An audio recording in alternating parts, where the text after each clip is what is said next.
அந்த எழுதத் தெரியாத பையன் என்று என்னை சந்தித்தான். பெரிய பரிதாபத்தின் முழுமொத்த வடிவமாய் என் முன்னே நின்றான். மீசைக்கு விதை தூவி இளமை மழை பெய்ய பயிர் முளைத்த பருவம். ஏதோ அலுவலுக்கு வந்திருந்தான். கையொப்பம் இடுகின்றேன்.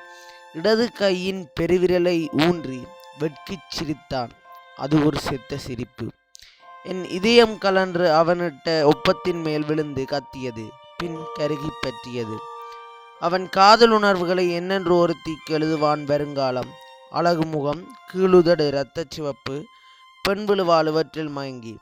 காகம் போல அவன் விழுந்தவளின் வேலியோரமெல்லாம் கரைந்து திரிவானோ? எழுத வருகின்ற உணர்ச்சிகளை ஒளியாக்கி வந்திருக்கக்கூடாது அவன் என்று அலுவலுக்கு.